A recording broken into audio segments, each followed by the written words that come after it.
दोस्तों नमस्कार, मैं अजय यादव STAKY चैनल पर आज हम स्टार्ट करने जा रहे हैं क्लास 9 का मैथ। यह क्लास जो है NCERT की बुक से चलेगा, तो जो बच्चे क्लास 9 में पढ़ रहे हैं वो इस चैनल को सब्सक्राइब कर सकते हैं मैथ पढ़ने के लिए। तो देखिए, हम सबसे पहले स्टार्ट करेंगे संख्या पद्धति, नंबर सिस्टम। देखिए, संख्या पद्धति क्वेश्चन हल करने से पहले आपको यह जानना होगा कि प्राकृतिक संख्या क्या होती है, पूर्ण संख्या क्या होती है, पूर्णांक संख्याएं क्या होती हैं, परिमेय संख्या क्या होती है, अपरिमेय संख्या क्या होती है, और वास्तविक संख्या क्या होती है, सम संख्या क्या होती है, विषम संख्या क्या होती है। ये सारी संख्याएं क्या होती हैं, क्वेश्चन को हल करने से पहले इनको जानना बहुत ज़रूरी है। अगर आप इनको नहीं जानेंगे तो आपको सवाल हल नहीं कर सकते हैं, या आपको समझ में नहीं आएगा कि ये सवाल कैसे आ रहा है। तो हम सबसे पहले जानेंगे प्राकृतिक संख्या। प्राकृतिक संख्या क्या होता है? पहले नंबर 1 क्या है? प्राकृतिक संख्या। प्राकृतिक संख्या इसको बोलते हैं नेचुरल नंबर। Natural number. देखिए, नेचुरल नंबर क्या होता है?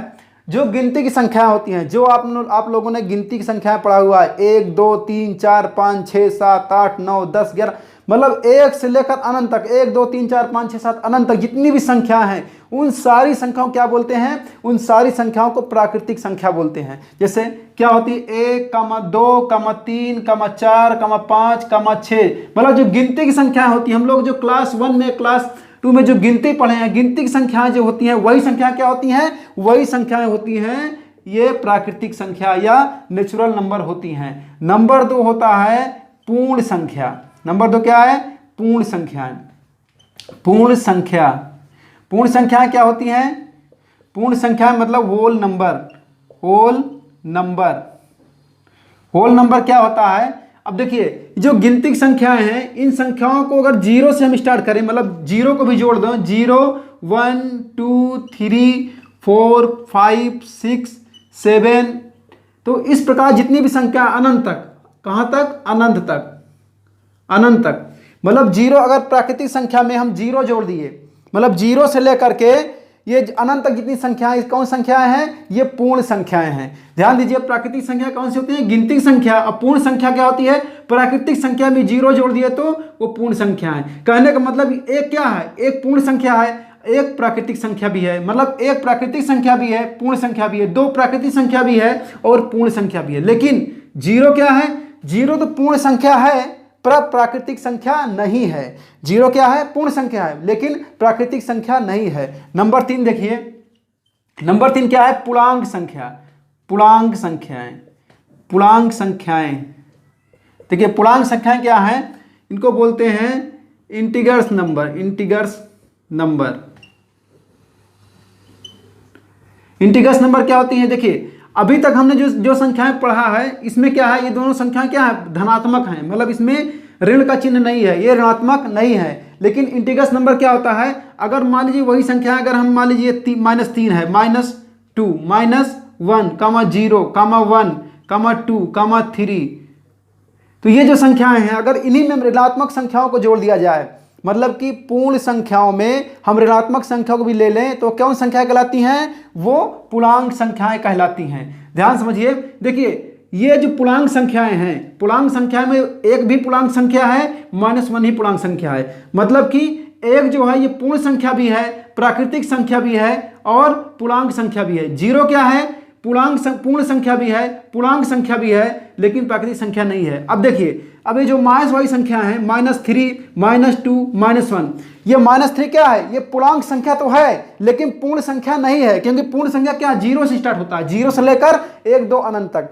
लेकिन पूर्णांक संख्या क्या है? ये माइनस से स्टार्ट होती है। मतलब माइनस में जो संख्याएं हैं, जो प्राकृतिक संख्या माइनस में हो या प्लस में हो, वो सारी संख्याएं क्या हैं? वो पूर्ण संख्याएं हैं, सॉरी पूर्णांक संख्याएं हैं। और 0 जो है वो भी क्या है? पूर्णांक संख्या है। नंबर 3 पे हम लोग देखते हैं क्या? परिमेय संख्या। क्या है? परिमेय संख्या। परिमेय संख्याएं। परिमेय संख्या मतलब rational number. Rational number. Rational number.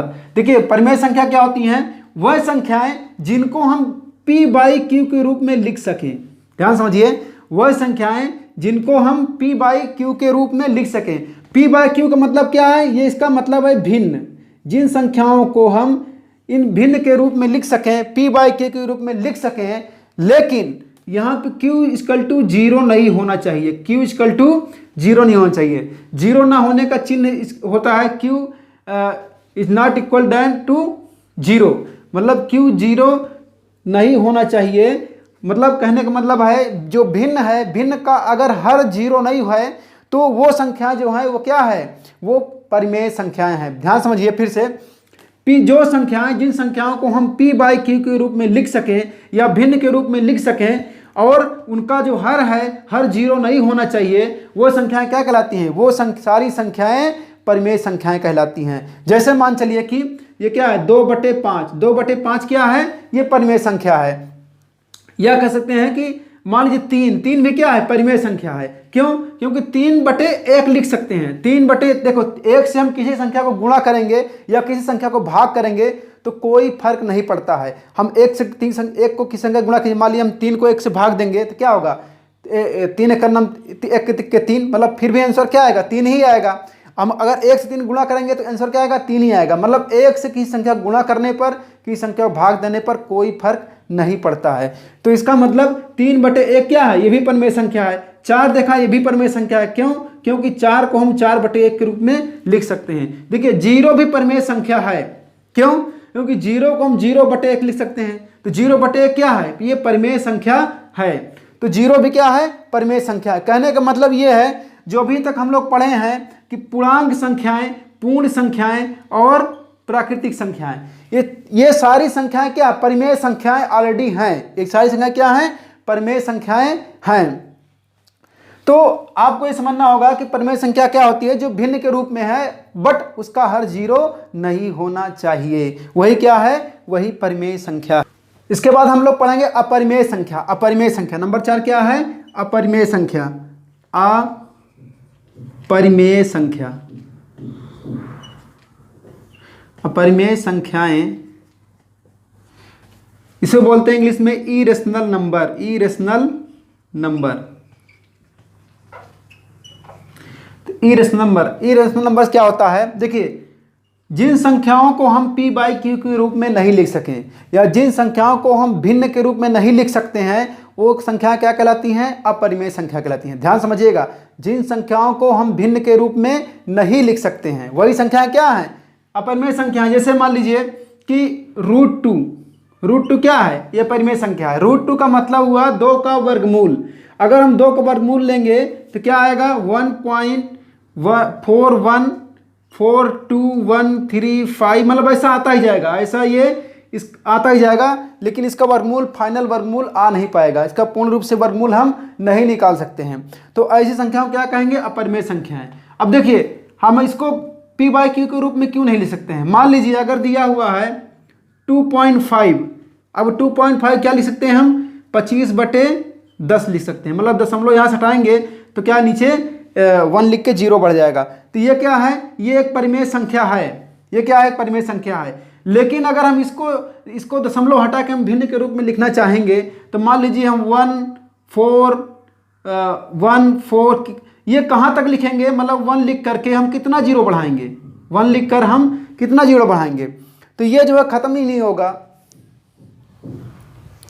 तो 1 लिख कर हम कितना 0 बढ़ाएंगे, ये अनंत तक चलता ही जाएगा, क्योंकि 1 4 2 1 3 5 ऐसा आता ही जाएगा। तो हम 0 कितना बढ़ाएंगे। तो इसका कहने का मतलब ये है कि इसको हम P बाई Q के रूप में नहीं लिख सकते हैं, क्योंकि ये कहाँ तक जाएगा इसका कोई अंत नहीं है, ये अनंत तक जाता ही जाएगा। यह कह सकते हैं जैसे √3 भी क्या है, √3 भी क्या है, अपरिमेय संख्या है। √3 भी क्या है, अपरिमेय संख्या है। जैसे पाई क्या है, अपरिमेय संख्या है। पाई का मान कितना होता है, पाई का मान देखा जाए, पाई इक्वल टू कितना होता है, 3.141526, ऐसा ये भी आता जाएगा। मतलब पाई का मान जो है ये 3.141596 ऐसा आता जाएगा, ये भी अनंत तक आता जाएगा, लेकिन पाई का पूर्ण मान नहीं आता है। तो कहने का मतलब ऐसी संख्याएं जिनका जो है, जो अनंत तक जो है, इनका दशमलव अनंत तक ऐसे आता जाएगा, ऐसी संख्याओं को हम क्या कहेंगे, ये अपरिमेय संख्याएं हैं। जैसे और कह सकते हैं, जैसे मान लीजिए एक संख्या है, कोई माली संख्या इस प्रकार के 1.1235 1205 ऐसा आता जाए, अब इनका दशमलव ये खत्म ही ना हो, ऐसा आता जाए, अनंत तक आता जाए, तो ऐसी संख्याएं क्या हैं? अपरिमेय संख्या हैं, क्योंकि इनको हम भिन्न के रूप में नहीं लिख सकते हैं, इनको हम p/k के रूप में नहीं लिख सकते हैं। कारण क्या है कि इसको हम दशमलव हटाने के लिए बटे में कितना जीरो बढ़ाएंगे, कितना जीरो बढ़ाएंगे, तो ये कोई ख़त्म होने वाली चीज़ नहीं है कि हम इतना जीरो बढ़ा देंगे तो ये भिन्न के रूप में लिखा जा सकता है। तो ये संख्याएं जो हैं क्या हैं? ये अपरिमेय संख्याएं हैं। तो आपको समझ में आ गया ना परिमेय संख्या अपरिमेय संख्या में अंतर क्या है। अब देखिए इसके बाद हम लोग पढ़ेंगे सम संख्याएं। देखिए एक चीज़ आप लोग ध्यान दीजिए, जो परिमेय संख्या है, परिमेय संख्या क्या है? सारी परिमेय संख्याएं प्राकृतिक संख्या भी है, पूर्ण संख्या भी है, पूर्णांक संख्याएं भी हैं। बट जो अपरिमेय संख्या है, ना तो वो प्राकृतिक संख्या है, ना तो वो पूर्ण संख्या है, ना वो पूर्णांक संख्याएं हैं। और देखिए उसके बाद क्या है, मान चलिए कि नंबर नेक्स्ट क्या है? सम संख्याएं। सम संख्याएं, सम संख्याएं क्या है? मतलब सम संख्या मतलब इवन नंबर, इवन नंबर। देखिए सम संख्याएं क्या होती हैं? जो संख्याएं दो से विभाजित हो जाएं, दो संख्याएं दो से विभाजित हो जाएं या दो से भाग देने पर पूर्णतः विभाजित हो जाएं, वो संख्या क्या कहलाती हैं? सम संख्याएं कहलाती हैं। जैसे 2 हो गया, ये क्या है? सम संख्या है। 4 क्या है? सम संख्या। 6 क्या है? सम संख्या है। 8 क्या है? सम संख्या है। 20 क्या है? सम संख्या। 100 क्या है? सम संख्या है। 50 क्या है? सम संख्या है। तो ऐसी संख्याएं जो दो से पूर्णतः विभाजित हो जाए, दो से पूर्णतः विभाजित मतलब उस संख्या को हम 2 से भाग दें तो शेष फल कुछ भी ना आए, शेष फल 0 आए, तो ऐसी संख्याओं क्या कहेंगे? हम पर सम संख्याएं कहेंगे। और देखिए उसके बाद जैसे मान लीजिए 5 क्या है? 5 क्या है? सम संख्या नहीं है। ये कौन संख्या है? ये विषम संख्या है। तो हम नेक्स्ट देखें क्या है, नेक्स्ट है विषम संख्या। विषम संख्याएं, देखिए विषम संख्याएं क्या होती हैं? ऑड नंबर बोलते हैं इसे, ऑड नंबर। ऑड नंबर क्या होता है? वह संख्याएं जो 2 से विभाजित नहीं होती हैं, वह संख्याएं जो 2 से विभाजित नहीं होती हैं वो क्या कहलाती हैं? विषम संख्याएं कहलाती हैं। वो संख्याएं जो 2 से विभाजित नहीं होती, जैसे मान चले कि 1 हो गया, 3 हो गया, 5 हो गया, 7 हो गया, 9 हो गया, 11 हो गया, 17 हो गया। तो सारी संख्याएं क्या हैं? ये 2 से विभाजित नहीं हो रही हैं, तो इसका मतलब क्या है? ये संख्याएं ये विषम संख्याएं हैं। तो वही संख्याओं क्या कहेंगे? विषम संख्या। नेक्स्ट है जो है भाज्य संख्याएं।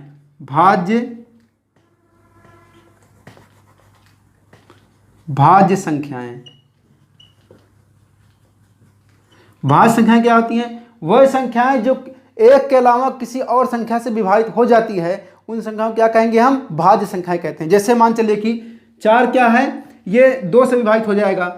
6 क्या है? ये 2 से विभाजित हो जाएगा और 3 से विभाजित हो जाएगा। 8 क्या है? 2 से विभाजित हो जाएगा, 4 से विभाजित हो जाएगा। ये 15 क्या है? ये भी 3 से विभाजित हो जाएगा, 5 से विभाजित हो जाएगा। 20 क्या है? 2 से विभाजित हो जाएगा, 10 से विभाजित हो जाएगा, 5 से विभाजित हो जाएगा। ऐसी संख्याओं क्या कहेंगे? हम ऐसी संख्याओं को भाज्य संख्याएं कहते हैं। उसके बाद क्या है? इनको क्या बोलते हैं? Composite number. इंग्लिश क्या बोलते हैं? Composite number. अभाज्य संख्याएं किसे कहते हैं? नेक्स्ट है अभाज्य संख्याएं। क्या है? अभाज्य संख्याएं। अभाज्य संख्याएं। अभाज्य संख्याएं क्या होती हैं? वही संख्याएं जो एक के अलावा किसी और संख्या से विभाजित नहीं होती हैं, उनको क्या कहते हैं? अभाज्य संख्या कहलाते हैं। जैसे 3 क्या है? 3 किसी संख्या से विभाजित नहीं होगा, इसे क्या है? अभाज्य संख्या है। उसके बाद 7 क्या है? किसी संख्या से विभाजित नहीं होगा, तो 7 क्या है? अभाज्य संख्या है। 11 क्या है? 11 भी अभाज्य संख्या है। 17 क्या है? ये भी अभाज्य संख्या है। 19 क्या है? अभाज्य संख्या है। तो जो संख्याएं किसी दूसरी संख्या से विभाजित नहीं होती हैं, मतलब एक के अलावा और किसी संख्याओं से विभाजित नहीं होती हैं, उन संख्याओं क्या कहेंगे? उन संख्याओं को हम कहेंगे अभाज्य संख्याएं, मतलब वो विभाजित नहीं हो रही हैं। तो जो संख्याएं या तो एक से विभाजित हो रही हैं या तो खुद से विभाजित हो रही हैं, ऐसी संख्याओं क्या कहेंगे? हम अभाज्य संख्याएं कहलाती हैं। नेक्स्ट देखिए इसके बाद है को प्राइम नंबर, मतलब कि सह अभाज्य संख्याएं। सह अभाज्य संख्याएं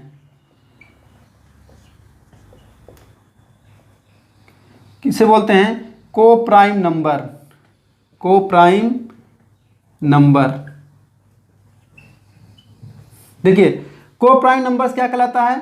को प्राइम नंबर देखिए दो संख्याएं, ऐसी दो संख्याएं जिनका मासा क्या हो? 1 हो, ऐसी दो संख्याएं जिनका मासा 1 हो, या कह सकते हैं कि ऐसी दो संख्याएं जो 1 से विभाजित हो जाएं, दोनों संख्याएं 1 से विभाजित हों और किसी और संख्या से विभाजित ना हो, ऐसी संख्याओं क्या कहेंगे हम को प्राइम नंबर कहेंगे, या ऐसी संख्याओं क्या कहेंगे हम सअभाज्य संख्याएं कहलाती हैं। जैसे मान चलिए कि ये 3 और 4 क्या है, ये दोनों को प्राइम नंबर है। क्या है को प्राइम नंबर, क्योंकि 3 क्या है 3 1 से विभाजित हो जाएगा, 4 क्या है 2 से विभाजित हो जाएगा लेकिन 3 विभाजित नहीं होगा। ध्यान समझिए, 4 तो 2 से विभाजित हो जाएगा लेकिन ये 3 2 से विभाजित नहीं होगा। इसका ये दोनों क्या है आपस में को प्राइम नंबर है। क्या है आपस में सअभाज्य संख्याएं हैं। जैसे मान चलिए कि 3 और 7 ये क्या है ये को प्राइम नंबर है। ये भी 1 से विभाजित हो जाएगा, ये 1 से विभाजित हो जाएगा, मतलब इन दोनों का मासा क्या है 1 है, लेकिन और इनका मासा कुछ भी नहीं, मतलब ये संख्याएं अदर की संख्याएं से विभाजित नहीं हो रही हैं। इसको भी कहेंगे कि ये दोनों संख्याएं क्या हैं को प्राइम नंबर्स हैं, मतलब सअभाज्य संख्याएं हैं। जैसे मान चलिए कि 12 और 13 क्या है को प्राइम नंबर है। 12 तो 2 से विभाजित हो जाएगा, 3 से विभाजित हो जाएगा, 4 से विभाजित हो जाएगा, 6 से विभाजित हो जाएगा, लेकिन 13 नहीं होगा। कहने का मतलब ऐसी संख्या जिससे ये भी विभाजित हो जाए, मतलब ये संख्या भी विभाजित हो जाए, ये भी संख्या, दोनों संख्याएं एक ही संख्या से विभाजित हो जाए, वो संख्या 1 के अलावा कोई और संख्या हो, मतलब 1 के अलावा कोई और संख्या से ये दोनों संख्या उस संख्या से विभाजित हो जाएं, तो उसको क्या कहेंगे हम को प्राइम नंबर नहीं कहेंगे। लेकिन ऐसी संख्या जो 1 के अलावा और किसी संख्याओं से विभाजित नहीं हो रही है, जैसे 12 क्या है 1 से विभाजित हो जाएगा, 2 से हो जाएगा, 3 से हो जाएगा, लेकिन 3 से 13 नहीं विभाजित होगा। ये दोनों संख्याएं एक ही संख्या से विभाजित नहीं हो रही, तो ऐसी संख्याओं क्या कहेंगे इन दोनों संख्याओं को आपस में को प्राइम नंबर कहेंगे। और एग्जांपल लेते हैं 24 25 क्या है को प्राइम नंबर है। कैसे 24 तो मान लीजिए विभाजित हो जाएगा, 2 से विभाजित हो जाएगा, 6 से विभाजित हो जाएगा, लेकिन ये 25 2 से विभाजित नहीं होगा, ना तो 6 से विभाजित होगा। तो ये दोनों संख्याएं क्या हैं 1 से विभाजित, मतलब दोनों का मासा देखा जाए तो कितना आएगा 1 आएगा। तो ऐसी तो संख्याएं जिनका मासा 1 है वो क्या है को प्राइम नंबर है या सअभाज्य संख्याएं हैं। तो ये दोनों भी क्या आपस में सअभाज्य संख्याएं हैं। तो ये हमने आपको लगभग सारी संख्याएं बता दिया। दोस्तों सबसे पहले हम संख्या पद्धति का चैप्टर नंबर 1.1 का क्वेश्चन नंबर 1 देखते हैं। तो क्वेश्चन नंबर 1 क्या है, क्या शून्य एक परिमेय संख्या है, क्या इसे p/q के रूप में लिख सकते हैं जहां p और q पूर्णांक है और q = 0। देखिए पूछ रहा है क्या 0 एक परिमेय संख्या है। देखिए जी तो हम लिख सकते हैं जी हाँ 0 क्या है 0 एक परिमेय संख्या है, परिमेय संख्या है, क्योंकि 0/1, क्योंकि 0 क्या लिख सकते हैं 0 को हम 0/1 लिख सकते हैं, 0 के बटे में 1 लिख सकते हैं।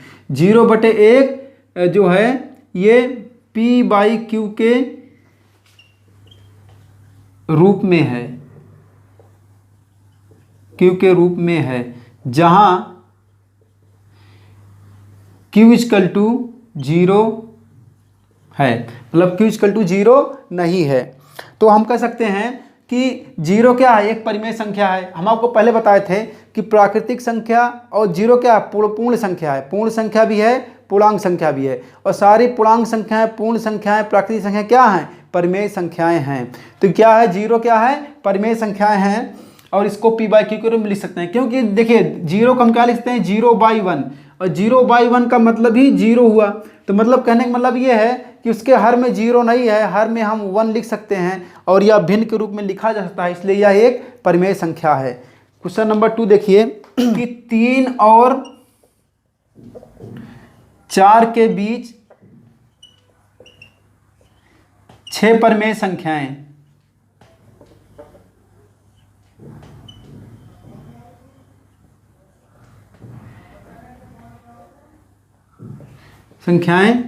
ज्ञात कीजिए।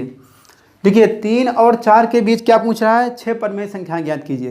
देखिए कभी भी इस प्रकार 3 और 4 मतलब किसी दो संख्याओं के बीच में परिमेय संख्या निकालने के लिए पूछ रहा है, तो हम पहले 3 को क्या करेंगे हम दूसरे रूप में लिखेंगे। 3 को हम लिख सकते हैं 21/7 और 4 को लिख सकते हैं 28/7। क्यों? क्योंकि अगर हम 7 से भाग देंगे 21 को तो क्या आएगा 3 7 21 3 आ जाएगा, और 28 को 7 से भाग देंगे तो 4 आएगा, मतलब इसका वैल्यू भी 3 आएगा, इसका वैल्यू 4 आएगा। तो हम क्या करते हैं 21/7 के बाद क्या आएगा 22/7, फिर 23/7, 24/7, 25/7, 26/7, 27/7, तो लास्ट में क्या आएगा 28/7।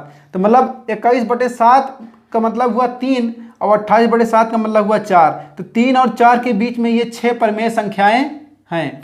तो हम जो है 21/7 को और 28/7 के बीच में इस प्रकार हम 6 परिमेय संख्याएं लिखे हैं। 21/7 का मतलब हुआ 3 और 28/7 का मतलब हुआ 4। अब देखिए ये 22/7, 23/7 या हम 21/7 हम कैसे मालूम करेंगे कि 3 को हम 21/7 के रूप में लिखें। इसको मालूम करने के लिए सिंपल है, मान लीजिए कि a इक्वल टू, एक फॉर्मूला याद कीजिए रखिएगा, a इक्वल टू x1/n+1 और b इक्वल टू x2/n+2। तो यहाँ पर a क्या है, a इक्वल टू 3 दिया हुआ है, b इक्वल टू क्या दिया हुआ 4 दिया हुआ है और n इक्वल टू दिया हुआ 6। मतलब ये क्या है a है, इसको हम मानते हैं b है, और ये जो 6 परिमेय संख्या निकालने के लिए कह रहा है ये क्या है n है। तो हम क्या करेंगे, हम x1 का वैल्यू निकालेंगे। ये मान ये क्या है, ये x1 है, 21 क्या है x1 है और 7 क्या है n+1 है। तो क्या करेंगे हम x1 का वैल्यू कैसे निकालेंगे, हम निकालेंगे, देखिए a इक्वल टू कितना दिया हुआ है 3 दिया हुआ है, 3 इक्वल टू x1 बटे, अब n प्लस n का मतलब कितना दिया 6 दिया हुआ है, +1 इसको लिख देंगे। अब देखिए x1 का वैल्यू निकालेंगे तो क्या हो जाएगा, x1 इक्वल टू हो जाएगा, देखिए 6 एक साथ हो गया तो 3। अब देखिए हम इसको बराबर के इस साइड लाएंगे तो इधर भाग में है तो इधर क्या हो जाएगा गुणे में आ जाएगा, क्योंकि किसी भी संख्या को हम बराबर के उस साइड ले आते हैं तो उसका जो चिन्ह होता है अपोजिट चिन्ह हो जाता है। मतलब गुणा में है तो भाग में हो जाएगा, अगर प्लस में है तो माइनस में हो जाएगा, माइनस में है तो प्लस में हो जाएगा। तो ये भाग में है तो क्या हो जाएगा गुणा में हो जाएगा। तो 6 एक साथ हो गया, तो मतलब 3 गुणे 7, तो कितना आ गया बराबर 21। तो x1 इक्वल टू कितना आ गया 21। तो ध्यान समझिए, तो x1/n+1, x1/n+1 इक्वल टू कितना हो जाएगा, x1 का वैल्यू कितना है 21 हो गया, और n+1 का n मतलब कि 6 + 1 बराबर कितना आ गया 21/7। अब इसी तरह जो है क्या निकाल लेंगे, x2 का वैल्यू निकाल लेंगे। देखो x2 इक्वल टू निकालना है तो b का वैल्यू कितना दिया हुआ है, b इक्वल टू दिया हुआ है 4 इक्वल टू हो जाएगा x2/6 + 1। अब देखिए सेम उसी तरह हम निकालेंगे, x2 इक्वल टू क्या हो जाएगा, x2 इक्वल टू 6 + 1 क्या हो गया 7 हो गया, और 7 इस टाइप लाएंगे तो क्या हो जाएगा इस साइड गुणा में हो जाएगा, 4 × 7 हो जाएगा, और 7 चौक क्या हो जाएगा 28। तो x2 का वैल्यू कितना आ गया 28 आ गया। तो हम कह सकते हैं कि x2 equal to x2/n+1 equal to हो जाएगा 28/7। अब देखिए ध्यान समझिएगा, ये क्या हो गया, ये बराबर 3 ही है, ये बराबर 4 ही है, तो ये क्या हो गया 21/7 और ये हो गया 28/7। तो 21/7 और 28/7 के बीच में कितना लिखना है, 6 परिमेय संख्याओं को लिखना है। तो हम इसको ऐसे लिख सकते हैं कि पहली संख्या क्या लिख सकते हैं, x1/n+1, इसमें +1 जोड़ देंगे, ये पहली संख्या हो जाएगी, और x1 + 2/n+1 ये दूसरी संख्या हो जाएगी, x1 + 3n+1 ये क्या हो जाएगी तीसरी संख्या हो जाएगी। देखिए x1 का मतलब क्या हुआ 21 + 1 बटे क्या हो जाएगा ये 7 ही है, तो कितना हो जाएगा ये 22/7। तो 22/7 क्या हो गया पहली संख्या हो गया, और दूसरी संख्या क्या हो गया इसमें 2 जोड़ना है, तो क्या करेंगे तो क्या हो जाएगा ये 23/7 हो जाएगा। फिर एक और जोड़ना है, मतलब 3 जोड़ना है, तो क्या हो जाएगा 24/7 हो जाएगा। नेक्स्ट में एक और जोड़ दीजिए 25/7 हो जाएगा, नेक्स्ट में एक और जोड़ दीजिए 26/7 आ जाएगा, फिर 27/7 आ जाएगा, और 28/7 तो ये 4 ही है।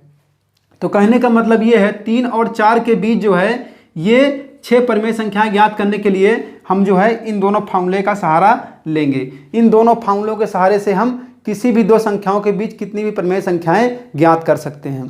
तो इसको नहीं समझ में आया तो आप कमेंट कीजिए, हम इसको फिर से बता देंगे। देखिए इसी तरह एक क्वेश्चन और है, क्वेश्चन नंबर 3 देखिए, दिया हुआ 3/5 और 4/5 के बीच 5 परिमेय संख्याएं ज्ञात करने के लिए कह रहा है। देखिए यहाँ a इक्वल टू दिया हुआ है 3/5, और b इक्वल टू दिया हुआ है 4/5 और n इक्वल टू दिया हुआ है 5। मतलब जो 5 परिमेय संख्याएं दिया हुआ है निकालने के लिए वही क्या है, वही n है। तो हमको मालूम है कि a इक्वल टू कितना होता है, फार्मूला x1/n+1। हमको जो है 3/5 को थोड़ा स्टैंडर्ड रूप में लिखना है। तो कैसे लिखेंगे, तो a इक्वल टू कितना दिया हुआ है, 3/5 दिया हुआ है इक्वल टू x1/n का मतलब कितना दिया हो, n का वैल्यू 5+1। तो मतलब का x1 का वैल्यू कितना आ गया x1 वैल्यू आ गया 3/5 इंटू ये 5 एक क्या हो गया 6 हो गया, इधर आएगा तो क्या हो जाएगा, गुणे में हो जाएगा। तो कितना हो गया 18/5। इसका मतलब a इक्वल टू कितना हो गया, a इक्वल टू हो गया x1/n+1। x1 वैल्यू कितना हो गया 18/5/5+1। देखिए 5+1 कितना हो गया 6 हो गया। तो बराबर हो जाएगा 18/5 गुणे ये 6 घूमकर ऊपर जाएगा तो क्या हो जाएगा 5 × 6, या इसको कह सकते हैं ये हो गया 18/30। अब सेम इसी तरह b का वैल्यू निकालेंगे। तो b इक्वल टू कितना दिया हुआ है 4/5। b बटे कितना दिया है, b इक्वल टू 4/5 दिया हुआ है। 4/5 इक्वल टू हो जाएगा x2/5+1। तो यहाँ x2 का वैल्यू कितना आ जाएगा, x2 इक्वल टू हो जाएगा 4/5 इंटू 5+1 मतलब 6। कितना हो गया, ये हो गया 24/5।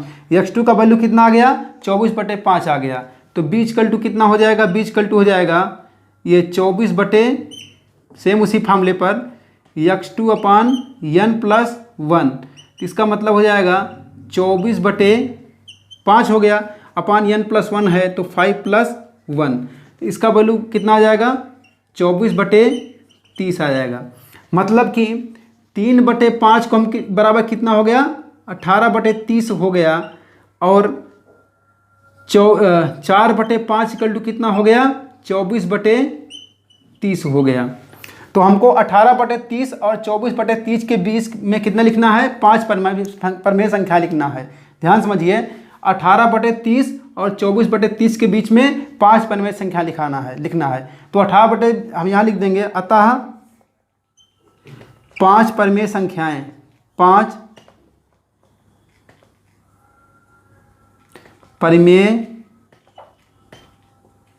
संख्याएं इक्वल टू क्या हो जाएगा, देखिए 3/5 तो है 18/5, तो यह क्या हो जाएगा पहला 19/30, सॉरी 18/30 क्या है 3/5 ही है, क्योंकि इसको काटेंगे तो क्या हो जाएगा 6×3 = 18, 6×5 = 30, सेम ही आ जाएगा। तो क्या हो गया 19/30। दूसरा क्या हो जाएगा, एक बढ़ा दीजिए 20/30। तीसरा क्या हो जाएगा 21/30। चौथा क्या हो जाएगा 22/30। पांचवी संख्या क्या हो जाएगी 23/30। तो ये 5 संख्याएं जो है ये 3/5 और 4/5 के बीच जो है ये 5 परिमेय संख्याएं हैं, या कह सकते हैं 18/30 और 24/30 के बीच ये 5 परिमेय संख्याएं, यही आंसर है। देखिए इसको आप ऐसे भी लिख सकते हैं, अगर मान ली दिया हुआ है 3/5 दिया हुआ है, इसको लिख सकते हैं 30/50 भी लिख सकते हैं, और जो 4/5 दिया हुआ है इसको लिख सकते हैं 40/50। डायरेक्ट 10 से गुणा कर दीजिए हर और अंश में, तो 30/5 हो जाएगा, सॉरी 30/50 हो जाएगा, ये 40/50 हो जाएगा। अब इन दोनों के बीच में परिमेय संख्या लिखना है तो क्या हो जाएगा 31/50 हो जाएगा, 32/50 हो जाएगा, 33/50 हो जाएगा, 34/50 हो जाएगा, 35/50 हो जाएगा। और भी अगर लिखना है तो और भी संख्या 36/27 मतलब 37/38 मतलब 5 ही संख्या लिखना है, तो 5 संख्या हम इस तरह भी लिख सकते हैं। तो इस तरह भी आप लिख सकते हैं, या आप इस तरह लिख सकते हैं। तो आपको ये फार्मूला थोड़ा मालूम चाहिए, फार्मूला इंपॉर्टेंट है, इसलिए फार्मूला बुक में नहीं दिया है, हम आपको 5 परिमेय संख्या लिखने के लिए सिंपल फार्मूला बना के आपको बताए हैं। नेक्स्ट क्वेश्चन दिया हुआ है,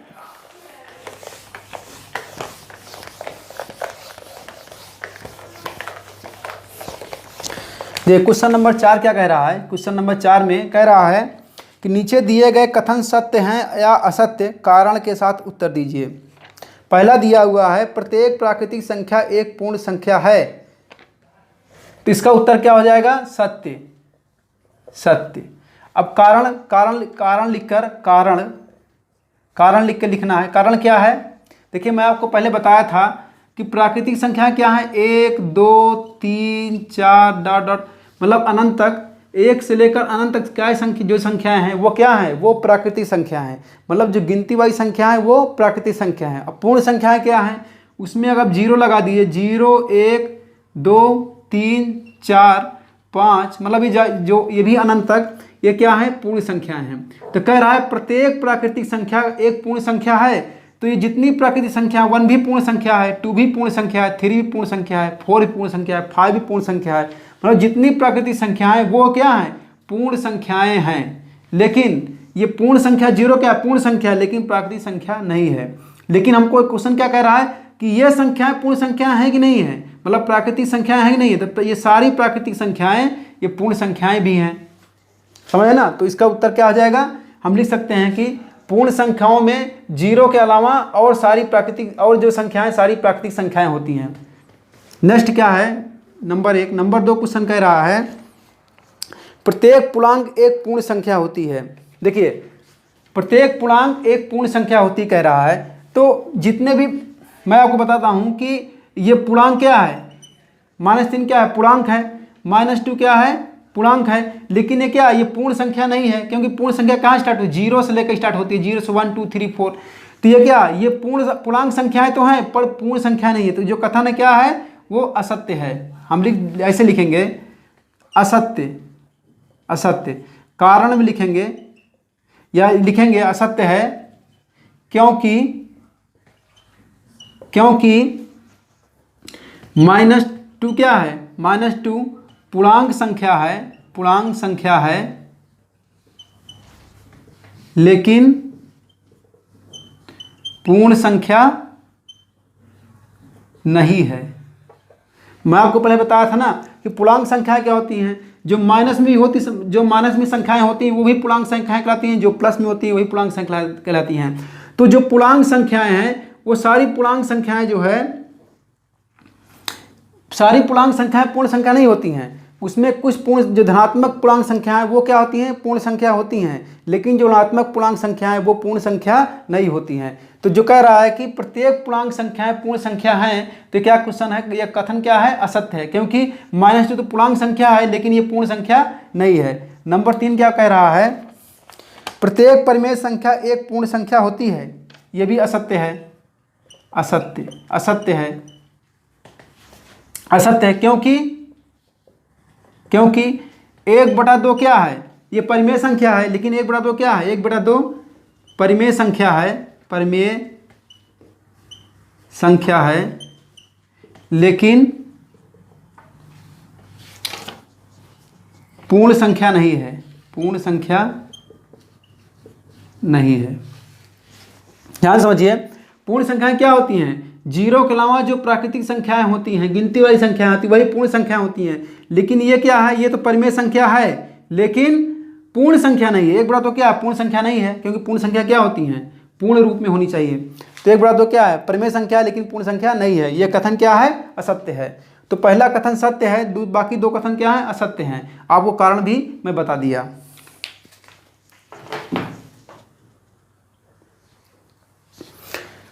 देखिए इस चैप्टर नंबर 1.1 में जो क्वेश्चन आपको नहीं समझ में आया है, आप लोग जो है कमेंट में लिख के बोल दीजिए, मैं उसको दोबारा बता दूंगा। या कह सकते हैं, या आप लोग जो है ये 8739001919 पे आप जो है व्हाट्सएप मैसेज करके भी बोल सकते हैं कि हमको एक क्वेश्चन नहीं समझ में आया, हम उसको दोबारा बता देंगे। थैंक यू दोस्तों।